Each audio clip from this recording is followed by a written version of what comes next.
better as a writer. There's all sorts of topics that we discuss on this, and this week I'm going to have a look at using non-fiction in your fiction. People see this great divide between the two sides of writing, fiction and non-fiction. The view is that you either write on one or the other, and the two don't really meet in the middle.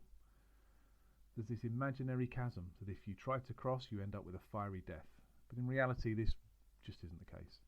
I've written non-fiction and fiction books for myself and others, as I'm a ghostwriter too, and I'm here to tell you there's a lot of crossover. Non-fiction is defined as writing that is highly informational rather than fictional, so from the very start it's being set apart from the fictional side of writing. But I disagree.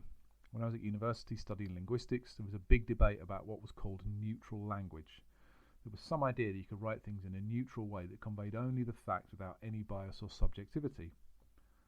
I'm not one of the people that sees intentional bias in every aspect of language, but in my view there's no such thing as neutral language.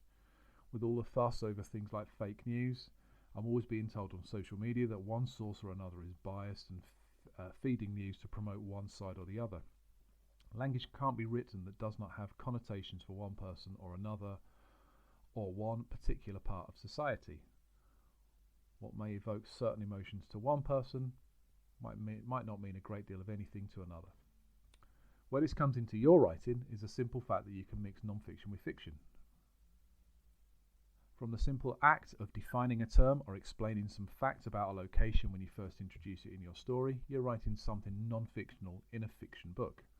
Even if this place has been completely made up, the style that you use to explain or describe it will have large amounts of grounding in non-fiction. Don't be afraid to use this style in your writing. As long as it doesn't jar with the reader, then it will help them to deepen the understanding of what you're trying to tell them. People jump away from explanations in their stories because they feel it isn't part of the style. It ends up leaving the reader cold. If they don't fully enter your world because they don't have any connection with it, then this causes a problem for you, your writing, and the connection you've got with your reader. If you let them know details about the location of your stories or the characters or the people in it, some of that will be factual. They will connect with that. They'll think about it in terms of their own life and their own world. This means that you get them hooked. Surely that's what writing's all about. It's a short podcast, being the summer.